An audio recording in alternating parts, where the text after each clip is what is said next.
two, one, live. Good morning, everyone. Welcome to LinkedIn Live session number 3 on design thinking for pharma process optimization. We are joined today by Mr. Sharma, Mr. Prashant Sharma, CTO at Zydus. Thank you for being with us today, Mr. Sharma.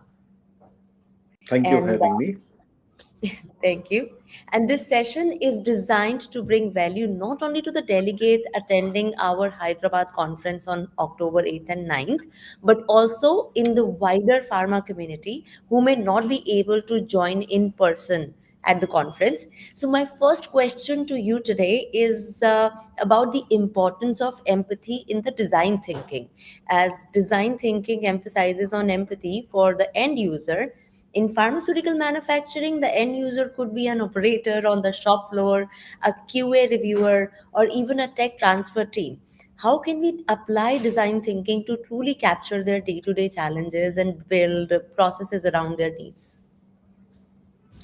Uh, Thanks, Guneet. Wonderful question.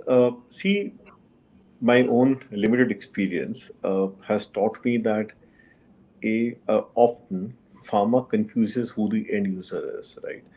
So, truly speaking, our end user is patient. But now, when we come to the operations world, the quality world, our end user is somebody who's handcrafting the product, and that is the operator, or it could be the QA reviewer, could be the tech transfer team.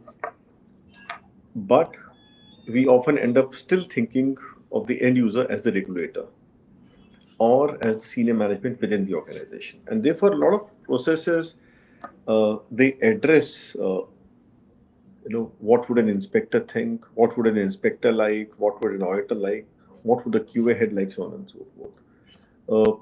When we were looking at digitalizing, right, and the key word in design thinking, it begins with empathy, right? Right. So empathy towards whom, right? And what I realized was when we started the first dashboard designs within pharma, I saw a lot of them were directed towards the senior management. What would they like to see? If you look at the SOPs, most of the SOPs are being written by people who haven't run an equipment for a long time and who are not likely to ever run it again. Correct. And therefore these are overcomplicated SOPs. You a good SOP would be something that I am exaggerating for effect, but you pick up somebody from the road and say, listen, hey, this is the SOP. Can you please use this and run the machine? Now, uh, we have overcomplicated. So when you look at, we hired an agency who were experts in human error reduction. Right? Their experience began from safety. So they were working for uh, how to eliminate errors, human errors in safety. Then they eventually found a big case in the pharma industry, and they also started a pharma practice. And we realize very simple examples. If you fill a passport form, a visa form, there is no SOP to fill a passport or a visa form. But you rarely go wrong. Uh, but if you were to, if and I'm glad that pharma people did not design those passport and visa forms. They would not know how to do it, right? So, or they would maybe convert that into a 500-page document. So, if you even have to write your a date, right, you would have in light gray DDMMYY printed. So you will not go wrong in mixing up DD and MM, whether it's Europe or US, right? You would write it correctly, although both Correct. will be two digits each. So somewhere a lot of design thinking went in there. So these forms became error proof. Now, when it comes to us, right, the pharma, I think the voice of operator becomes very, very important. The voice of analyst becomes very important. And I would ask the pharma industry how many SOPs have been co-created along with operators and supervisors who are actually going to use them. And if they are not, then it's time for us to, as they say, smell the coffee and wake up. Right. You've put it out very interestingly. And you know what? I was in talks with Mr. Doshi, Mr. Vipul Doshi, your friend and colleague, and he spoke with me on the similar lines. So that tells the culture at Zydus that how we are making sure that we are empowering the shop floor workforce as well, not only the leadership teams. And but Mr. Sharma, I also want to know, as we all know that pharma is one of the most regulated industry in the world, and how can design thinking help us innovate processes without compromising on the compliance, and maybe let's go beyond and even make a compliance itself more seamless than what it is right now while we are doing the design thinking. I don't think the regulator really insists on complexity or want complexity, right? The simpler you design the processes to be, the more easy is it for them to be compliant. What we have often done in the pharma industry is when you do not at times fully understand what went wrong, right? Then you come up with complicated kappas. You would build in excessive layers of checks, balances, when ideally speaking, the process itself should have been strengthened. Now, we have somewhere converted compliance into an abused word. I don't think it's an abused word. It's a wonderful. See, the compliance is to ensure that the patients remain safe because our products go directly into impacting lives.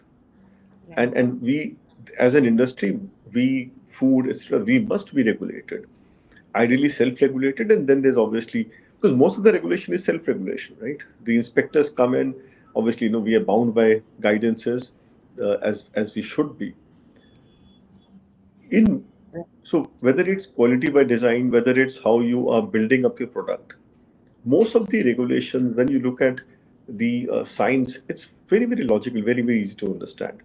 But for the operator, right, eventually a well-developed product converts into the shop floor into a few hundred pages or something of what we call a batch record, or for what I would like to call work instructions. Right? And the work instructions often skip on why something has to be done, and they focus on what has to be done. So the first thing is, I think, where we the empathy part would be, how do I make the learning part better for the why? Why do I need Right. these steps?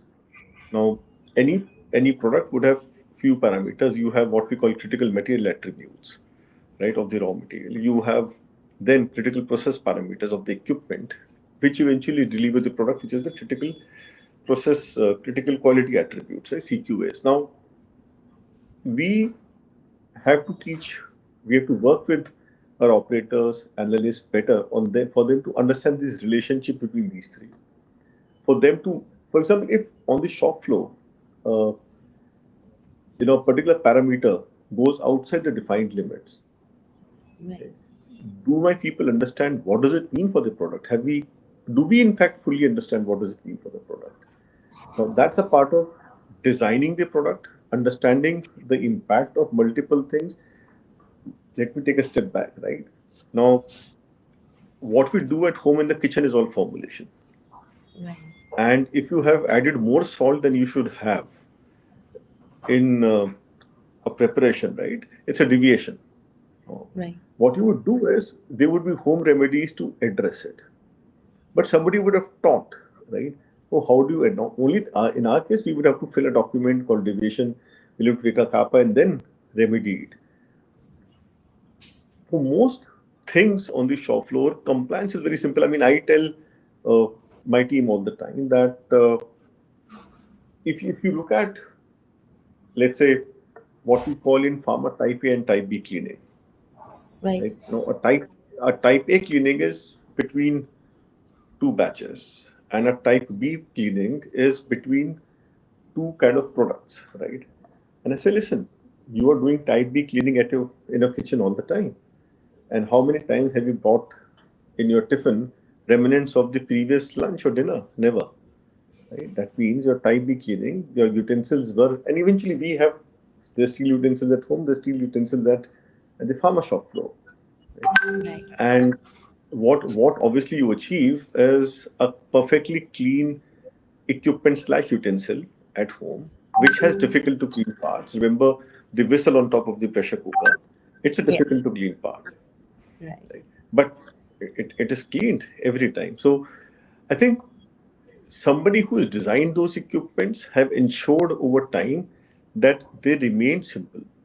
They didn't Right. need elaborate SOPs, right? And therefore, we have to work within the pharma community on whether it's the SOPs, but also with our vendors on how to make the entire experience very, very operator friendly.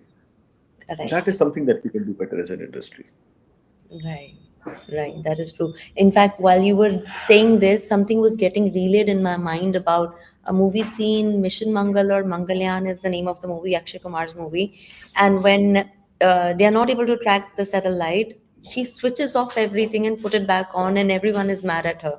But sometimes everything reboots, because of that. Sometimes the answers could be very simple as well, but pharma runs on a different protocol for obvious reasons, I understand. So, could you tell me that what are the some practical ways to translate design thinking's quick experimental mindset into a sustainable process improvement at a scale? The reason I'm asking is because design thinking is thriving on the rapid prototyping and iterations, and pharma manufacturing works in the high stakes and validated environments. So, how do we, just create? How do we translate this? So, one of the obvious answers would be digital simulations and digital twins. Okay. And many other industries have been doing it. For example, uh, if imagine you were taking a flight to Ahmedabad and somebody told you, you know what, this is an engineering badge by Boeing. Would you like to fly? You would run, right? You would. So aircrafts have to be first time right. The first time the aircraft is airborne, it has to be first time right. Right. So they don't know. Obviously, they have done, you can imagine, thousands of simulations uh, Correct.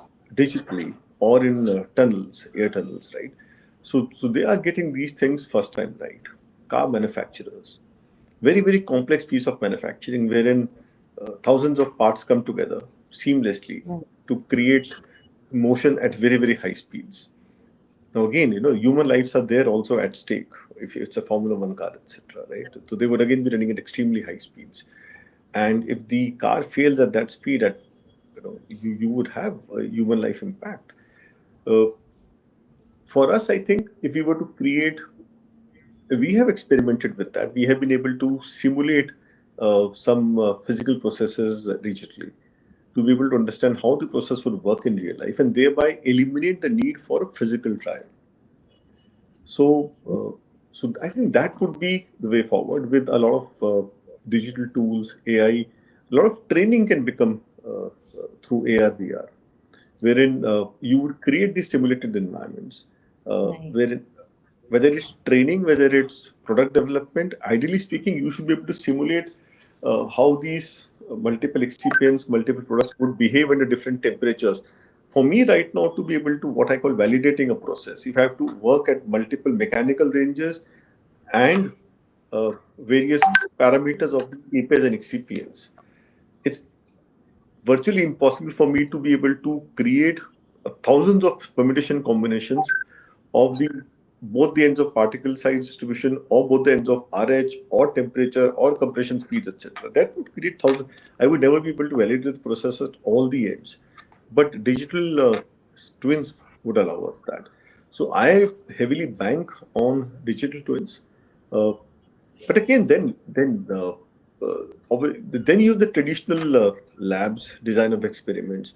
So you would still do that, but unless pharma begins to work on the digital journey, on simulating these, we will always make more mistakes.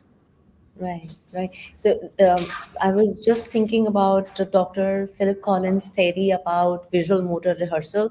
So when they made all the athletes run the race visually, means, in their mind with that visual motor rehearsal, same muscles fired that actually fires during the run as well. So somewhere down the line, what you can see in mind through digital twins and simulations, you can put it in the paper and you can put it in action also easier, right? So it does help. Thank you very much. One We are final working, piece. for example, with wearable. Sorry, please go on. Yes. Sorry, you were saying something. We are working with wearable devices, for example, wherein the whole focus is on the operator. Now, Right. so the idea is that he's wearing these glasses, and he is able to call upon SOPs or videos, or he can practically project and see things. So the next steps. So these are like memory aids, and he can ask questions on the go. So if he Yes. is doing a preventive maintenance, he would be able to see the next steps, how a maintained part would look like, etc. So those are Correct. things that will eventually come to the aid of operators and analysts.